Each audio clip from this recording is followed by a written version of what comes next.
Saludos, ¿qué tal familia? Gracias por estar con nosotros en una edición más desde la periferia a través del canal 13 Teleoro, el canal de la familia. Les saluda el hermano Joshua Torres, una alegría compartir con ustedes en una edición más de este programa. Pero antes de presentar el invitado que tengo para hoy, recuerden que tienen que seguirnos a través de nuestras redes sociales. Si no lo ha hecho, vaya ahora a facebook.com y busca nuestra página desde la periferia canal 13 y le da al botón azul que dice seguir, de manera que pueda estar en contacto con nosotros. Desde esa página usted puede enviarnos mensajes directos y nosotros con mucho gusto le vamos a estar respondiendo. Usted puede dejarnos su opinión, puede darnos sugerencias para el programa, personas a las que debamos entrevistar y demás, así que búsquenos en Facebook. También, si quiere ver la repetición del programa, puede ir a mi canal de YouTube. Me puede conseguir como Hermano Joshua SFM, tal cual aparece en pantalla. Y recuerde darle al botoncito rojo que dice suscribirse, porque si no le da ese botón, no va a recibir las notificaciones cada vez que subamos un video. Y además de publicar la repetición del programa, ahí también subimos otro contenido que no necesariamente sale en televisión, algunos temas, podcasts, etcétera, que ahí estamos publicando en YouTube. Bueno, hoy tengo un invitado especial. Hacía tiempo ya que estaba planificando poder traerlo al programa y hoy por fin se nos da. Recibimos en nuestro programa a un fraile capuchino, Fray Manuel Avilés. Fray, bienvenido. Gracias, Joshua. Una bendición estar contigo. Fray, usted es del El Salvador. Sí, hijo del Salvador, nacido en El Salvador y sirviendo al Salvador del mundo y comiendo tostones en Puerto Rico. Ay, qué rico. Eso está bueno. Usted hace poco que está acá en Puerto Rico, ¿no? Voy a cumplir ya 6 años de haber llegado. Pero usted llegó nuevo a Río Piedras. Sí, en Río Piedras apenas voy a cumplir 1 año. Ah, bueno, sí, porque yo cuando lo vi llegar a Río Piedras, yo lo había visto ya en fotos y eso, pero entonces cuando me entero que lo mueven a Río Piedras, digo, espérate, este es el fraile youtuber que tenemos ahí, entonces yo tengo que hablar con él, tengo que ponerme en contacto y queremos traerlo al programa para conocer un poco, porque tuve la oportunidad de escuchar un poco sobre su historia vocacional. Y es una historia vocacional muy diferente a las que uno está acostumbrado. Por ejemplo, yo siempre he dicho, la mía no es nada sorprendente, porque a mí el Señor me llamó desde bien pequeñito y ya a los 18 ya yo respondí, yo casi nací con el hábito puesto. Pero en su caso hay una historia vocacional muy diferente, un proceso de vida muy distinto y quisiera que pudiera compartirnos eso hoy aquí en el programa. ¿Le parece que vamos a hablar de eso? Definitivamente. Pues cuéntenos, ¿cuándo usted comienza tal vez en ese proceso de descubrir que el Señor lo estaba llamando a algo? Primero que todo, yo no lo descubrí de una. Para mí fue algo bien progresivo, porque mi gran sueño nunca fue ser sacerdote. ¿Y qué era? Ser jugador de fútbol profesional. Jugador de fútbol. Gerald, el camarógrafo que está aquí, él juega, ¿verdad? ¿Tú juegas fútbol? No, se quitó ya. Jugador de fútbol. Eso era mi sueño. Yo crecí en una familia donde todos éramos futbolistas. Entonces mi tío era jugador de fútbol profesional. Mi mamá iba a los partidos de fútbol llevando sus ventas. Entonces yo crecí de la mano de ella vendiendo tamales, pan. Entonces yo le llevaba agua a los jugadores y se las vendíamos, ¿no? Entonces yo crecí en un ambiente así.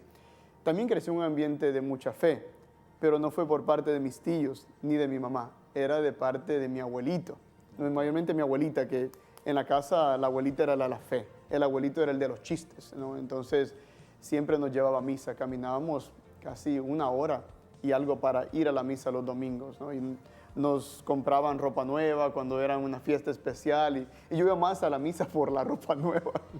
Pero el área donde usted se crió, o sea, ¿era un área quizás pobre o era un área de clase media? Es en la parte este del país, del Salvador, donde es bastante pobre. Yo viví en un barrio que le llamarían allá, es un cantón. Prácticamente no llegan autos, llegas caminando. Los autos que suben son 4x4. Entonces bastante pobre, bastante pobre. Mi mamá tuvo que emigrar cuando yo apenas tenía 5 años para tratar de darme una mejor vida a Estados Unidos. Y luego yo a los 11 me traen para Estados Unidos, ¿no? Okay. Pero en ningún momento la vida religiosa, el sacerdocio estaba en mi mente. ¿Cuándo llegó? Bueno, primero de todo yo creo que ya uno trae esa semilla internamente, pero fue a través de un encuentro personal. Yo me aparté mucho cuando llego a Estados Unidos de la iglesia por completo. No tenía a mi abuelita que me llevara a la misa. Entonces yo era monaguillo y todo, me llevaban a la misa y después me daban comida y yo por eso iba. Como alguien que yo sé que a las 12 tiene que comer. Entonces... Sí, siempre, siempre. No, yo soy fiel ahí. A la misa a la hora que es y el almuerzo también no puede pasar. Amén, te entiendo completamente. Entonces, para mí fue algo bien particular, porque al llegar a Estados Unidos yo me aparté por completo de la iglesia. Mi mamá no iba a misa, entonces, ¿por qué yo iba a ir? Pero me causa curiosidad porque si de pequeño siempre iba con su abuelita, le habían enseñado a ir a misa, entonces no tenía razones simplemente para ir. Eso fue lo que quizás pasó por su mente. Oh, sí, es que no sentía la obligación. Okay. Yo iba a la misa por dos razones. La primera, iba a misa porque mi abuelita nos llevaba. Y segundo, porque después de misa iba a compartir con mis amigos en el pueblo. Yo soy de un cantón, de un barrio, entonces nunca salíamos del barrio, al menos que íbamos a la escuela o a misa. Entonces salir del barrio, del cantón, era como ir al viejo San Juan. Entonces iba como feliz. Siempre quería ir. Esa era mi motivación. Pero al llegar a Estados Unidos yo me aparté por completo de la iglesia. La parroquia yo ni sabía dónde estaba. Mi mamá eventualmente me dijo dónde estaba, pero cuando yo estaba bastante lejos. Porque en vez de ir a la iglesia, yo empecé a reunirme con un grupito de amigos que no eran los más saludables. Y entonces ahí empieza cuando yo me aparto de la iglesia, ¿no? En El Salvador, ¿por qué me sacan del Salvador? Porque mi país cayó en una guerra civil y hubo una persecución a mi familia. Entonces mi mamá hace lo posible por sacarme. Después de ser el perseguido, me convierto yo en el perseguidor. ¿Por qué? Porque caí en las pandillas en Estados Unidos. Y eso fue como yo me aparto completamente de la iglesia. Es muy difícil esa vida de las pandillas. Aquí en Puerto Rico no tenemos esa realidad como la tenemos en Estados Unidos, pero cuando usted entra en eso, o sea, ¿qué le pasaba por la mente? Quizás en ese momento de joven que le invitó a estar ahí. No fue algo como yo dije, yo quiero ser pandillero. No, fue algo bien sutil. Como yo necesitaba amigos, no hablaba inglés, necesitaba un grupo de personas que hablaran mi lenguaje. Entonces mi manera más fácil era reunirme con jóvenes latinos. Lamentablemente algunos de estos jóvenes latinos tenían unas ciertas inclinaciones que se iban en las tardes a hacer X cosas, se reunían y de repente este pequeño grupo que trataba de hablar su propio lenguaje se convirtió en hablar un lenguaje más de violencia, de la calle, y poco a poco queríamos que nos respetaran porque en Estados Unidos, donde yo estaba, en Virginia, había una gran discriminación a los latinos. Entonces, a nosotros nos trataban de excluir, se reían de nosotros por cómo hablábamos, porque todos estábamos en clases de ESL, de aprender inglés. Entonces, en vez de decir una pronunciación correcta, ellos nos decían, "That's not how it's said." Y le dije yo, ¿cómo se dice entonces? Claro, también era quizás un motivo de buscar quien nos defendiera. Quizás decir, consigo un grupo de apoyo que nos podemos defender. Fray, tengo que hacer una pausa ahora. La conversación está súper interesante. Usted no se retire. Regresamos en breve con Fray Manuel. ¿Y qué pasó? ¿Que termina siendo fraile? Bueno, con eso y más regresamos aquí en Desde la Periferia.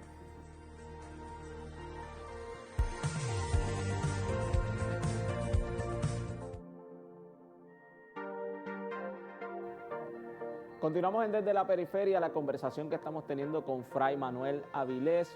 Fray nos contó cómo sale de El Salvador, está en Estados Unidos, comienza en el mundo de las pandillas. ¿Y luego qué pasó?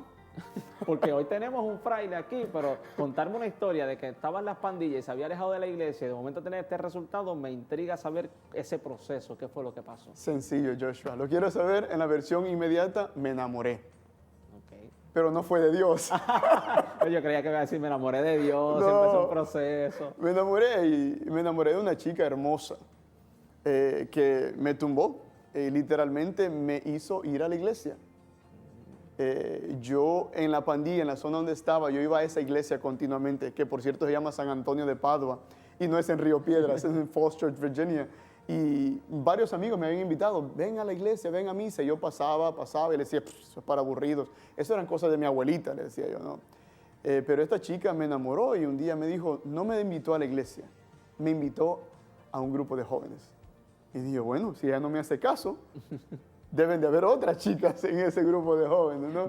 Bien jugado, bien pensado. Y así fue como llegué. Y cuando llego ese miércoles al grupo de jóvenes a las 7 de la tarde, que era el grupo de Nueva Esperanza, que era el grupo de jóvenes de la Renovación Católica y Carismática, yo entro, música, y de repente la primera persona que me estrecha la mano, yo bien lo recuerdo, Henry, era el mismo que llevaba meses invitándome en las puertas del templo. Y me dio una vergüenza, porque yo voy obviamente al lado de la chica, ¿no? Y me dice él, no importa por qué hayas venido, lo importante es que estás acá. Me quitó un peso de encima. Sí, porque era como que, bueno, me invitaste, no vine por ti. Entonces ahí fue, y sin embargo fue interesante porque esa chica me llevó, pero me quedé por Dios, porque ese día yo experimenté algo diferente. No fue ese día que me hizo quedarme, fue luego en un retiro de vida en el Espíritu Santo, donde todo empezó a tomar sentido. Pero ese día yo recé por primera vez nuevamente el rosario, y me recuerdo porque con mi abuelita lo hacía cuando niño, que me levantaba a las 6, 5 y media de la mañana. Pero ese día yo, por aparentar bien con la chica, ¿no?, me puse de rodillas, empecé a rezar. Eran los misterios gloriosos, ¿no? Okay. Entonces empieza el primer misterio. El segundo misterio, yo no aguantaba la rodilla. Me temblaba hasta el pelo del dolor, pero yo la miraba a ella bien tranquila y dije yo, aquí yo soy el más santo que está en este salón. yo tenía que aguantar hasta el quinto misterio, pero yo sentía que en el cuarto ya iba a caer mi primer caída, ¿no? Pero lo que me impactó fue que ese día yo perseveré. Y quizás esa fue ya como un preámbulo a lo que estaba por venir. Porque lo que sentí en cada canción, en cada momento que meditaban, me impresionó. Pero lo que más me llamó la atención fue al final, cuando terminó una prédica bien exquisita de unos jóvenes bien llenos de Dios, y que al final oraron. Y me quedé perplejo por algo que dijeron al final.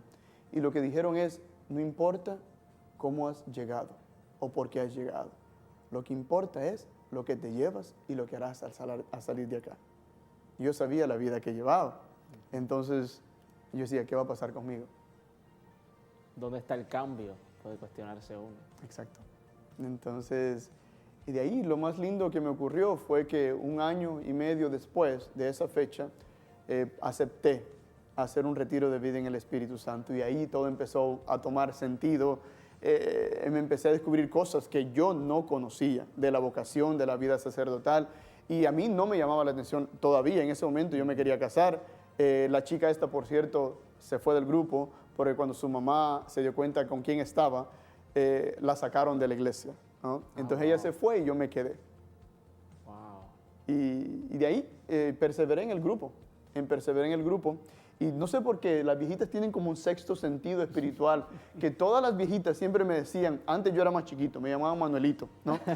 Entonces me decían, Manuelito, ¿usted alguna vez ha pensado en ser sacerdote? Le digo, no, yo pienso tener 12 hijos, ¿no? ¿12? Sí, el equipo de fútbol. Ah, bueno, está bien, eso es cierto.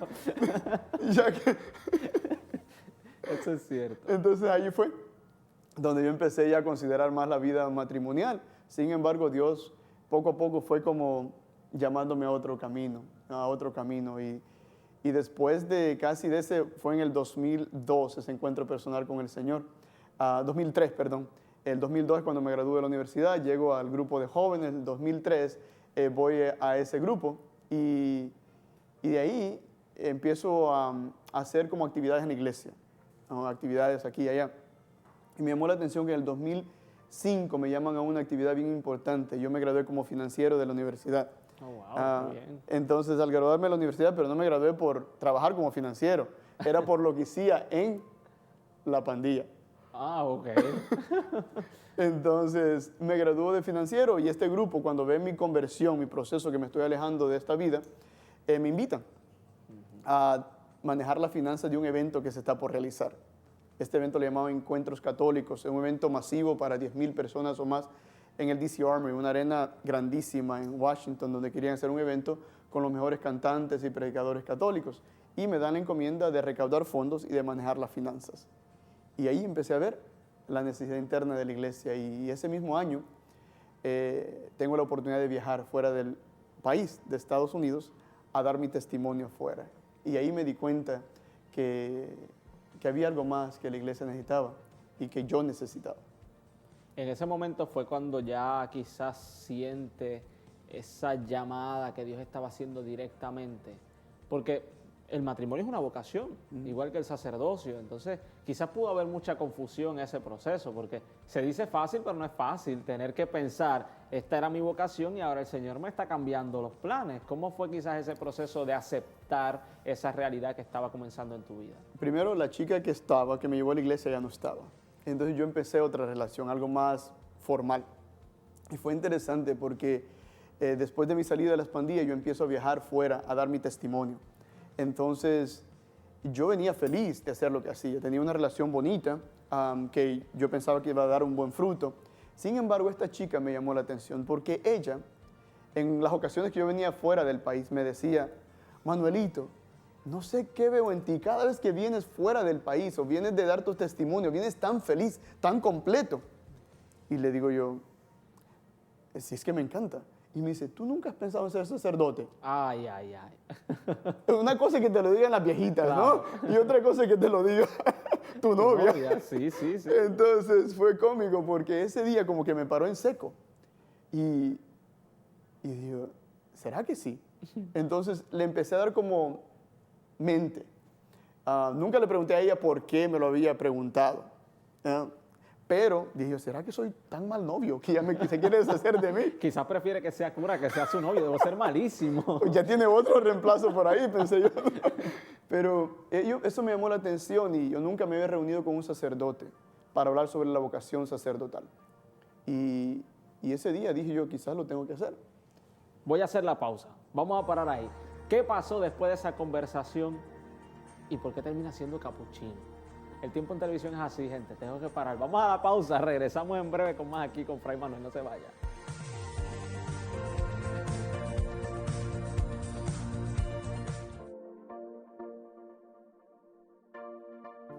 Continuamos la conversación con Fray Manuel Avilés. Fray, antes de la pausa nos estuvo contando que fue a hablar con un sacerdote y le plantearon sobre esto de la vocación sacerdotal. ¿Qué pasó? Yo quería ser diocesano, era todo lo que conocía. Me encantaba la vida diocesana, una parroquia, obviamente había tenido un encuentro personal con el Señor en esa parroquia. Yo anhelaba servir en esa diócesis. Sin embargo, cuando voy a hablar con él me dijo unas palabras bien sabias, ¿no? Y me dijo, no creo que tú puedas ser diocesano. Le digo, ¿por qué? Tú vienes de una familia muy unida, has crecido en una familia en comunidad, me dice. Estuviste en pandillas por mucho tiempo, has vivido en comunidad. Y me dice, también tú tienes muchas flaquezas, muchas debilidades que vas a necesitar una comunidad para que te apoye. Caminar contigo. Exacto.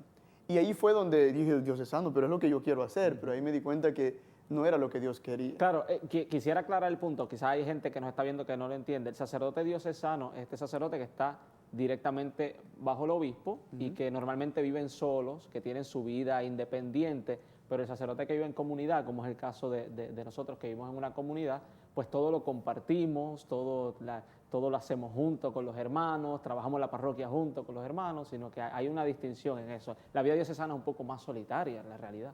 Y es una vida hermosa, y quien tiene esa vocación, yo le aplaudo, y tienen como hermanos sacerdotes, amigos diocesanos que son estupendos, ¿no? Y no quiere decir que uno es mejor que la otra, simplemente que yo no me había dado cuenta que había otra vida. Y ahí es donde me entrevisto con otro sacerdote, y ese me quería meter al seminario, ¿no? A la casa de formación, al postulantado el siguiente día. Y le digo, no, tranquilo, yo no he tomado una decisión. Y eso fue en el 2003-2004 fue eso más o menos. Y hablé con él. Y yo venía de la Renovación Católica Carismática, aleluya, gloria a Dios, ¿no? Y él me llevó a una adoración eucarística. Y cuando yo lo veo, ellos están como que en adoración, ¿no? Así como... Y uno por acá a la izquierda me empieza a hacer como... Es que estaba meditando profundamente. Me imagino. Entonces no llenó mis expectativas, ¿eh? Y me aparté de él como por 5 años. Sin embargo, tiempo después me doy cuenta que un carismático necesita un aspecto contemplativo, ¿no? Y es lo que los capuchinos me estaban proveyendo. a través de un gran testimonio como es San Francisco de Asís, San Pío de Petrelcina, que empezaron como a moldearme, a traerme, y dije yo, esto quizás es lo que yo más quiero, porque cuando miraba esos ejemplos de vida, de santidad, decía yo, es que esto es lo que yo anhelo, si me voy a entregar por algo, me voy a entregar por completo en algo en lo cual yo también tengo una posibilidad más armoniosa de llegar a ser santo, ¿no? Y ahí es donde considero eventualmente la vida franciscana capuchina.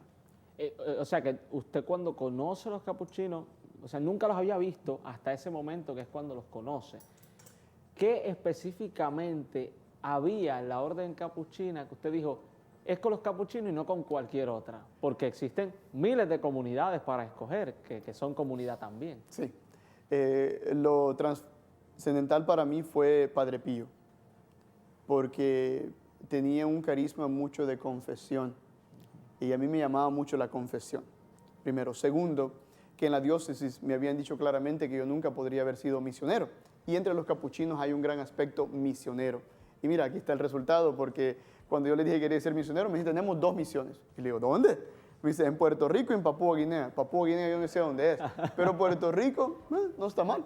Entonces yo tenía un deseo de misionar, de salir, y en la diócesis me iba a quedar estancado. Y el carisma franciscano capuchino tiene un aspecto que me enamora, y es la vida fraterna y contemplativa. Esos son nuestros 2 pulmones, la fraternidad y la contemplación. Y yo me di cuenta que en la contemplación yo preparaba mis salidas, mis misiones, y en mis misiones yo necesitaba regresar a la comunidad. Entonces era un balance bien especial para mi estilo de vida, donde no podía estar fuera todo el tiempo misionando y necesitaba una comunidad donde sentirme en casa. De hecho, usted ha estado en diversas misiones y actualmente está, ¿verdad?, como párroco en la parroquia San Antonio de Padua en Río Piedras, pero también tiene una misión específica que está realizando, que es por medio de lo que le llaman el sexto continente, que es el Internet. ¿Cuándo surge eso? Cuéntenos un poco para que la gente también lo pueda seguir. Claro. El fraile, un fraile youtuber también y de redes sociales. Eso nace, en gran parte nace cuando llego al centro capuchino. Yo había hecho un video por aquí o por allá en lo que fue Utuado, donde estuve en primeros 2 años, pero lo había hecho porque las personas me pedían, Fray, mire, quisiéramos escuchar su homilía. Y dice, bueno, la voy a grabar y te la mando. Entonces yo empecé mandándoselas a ellos por mensaje, como toma, aquí está, esto es lo que se grabó. Personalmente, y se la mandaba. Y ellos empezaban a compartirla, entonces las otras personas me la empezaban a pedir. Y yo decía, yo no voy a estar dándole mi número a todo mundo, ¿no? Claro. Entonces, se lo doy a usted, le digo, y usted se la manda. Pero cuando llego al centro capuchino ocurrió lo que fue el huracán. Y no teníamos mucho acceso para estar con las personas. Entonces nosotros estábamos en un lugar privilegiado en el centro capuchino porque había señal. Claro, entonces sí. de ahí empecé a mandar como breves reflexiones por Facebook, y cuando ocurrió lo de la pandemia, me di cuenta que necesitábamos algo más estable. Empezamos con el rosario en las noches en el centro capuchino a las 8 de la noche a través del canal de Centro Capuchino, y luego yo quería hacer algo a las 3 de la tarde porque lo que a mí me llevó también a vivir una vida más contemplativa era que a las 3 de la tarde para mí era sagrado, pero con mis responsabilidades de sacerdote, cuando llego a Puerto Rico lo había perdido. Entonces llevaba ya prácticamente 4 años que yo no rezaba la coronilla de la Divina Misericordia regularmente, y dije yo, ellos me ayudan, yo les ayudo a ellos, entonces voy a empezar a rezar la coronilla de la Divina Misericordia a las 3 de la tarde. Claro. ¿No?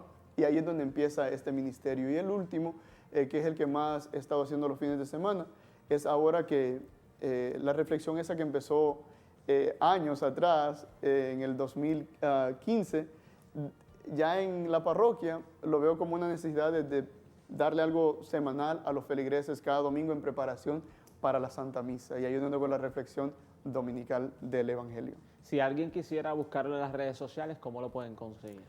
Por Fray Manuel Avilés. Fray Manuel Avilés, ahí aparece en YouTube, como también en Facebook por Fray Manuel Avilés, y en Instagram como el mismo nombre también. Es muy buen contenido, yo los recomiendo que lo busquen. Ahí está en pantalla el YouTube de Fray Manuel, busca, el usuario es Manuel Avilés, si no Fray Manuel Avilés también va a aparecerlo, y se suscriben a su canal para que puedan ver todos esos videos y ese contenido que él sube ahí. Fray, ya no nos queda tiempo para más, es una pena que no podamos seguir conversando. Esto se convierte en una invitación para un segundo programa, porque hay muchos temas más que me gustaría que pudiéramos discutir, pero sin duda es un testimonio muy bonito, un testimonio muy inspirador también para tantos jóvenes que tal vez nos están viendo, que se cuestionan si Dios los está llamando, dicen si soy, como el Señor me estaba llamando, pues mira, Dios llama porque le da la gana y a quien le da la gana y como le da la gana. Así que es momento de dejar las dudas y el miedo y comenzar a responder. Fray, gracias por habernos acompañado. A la orden. Un privilegio, Joshua. Y a ustedes gracias por haber estado en sintonía con nosotros. Será hasta una próxima ocasión. Dios les bendiga.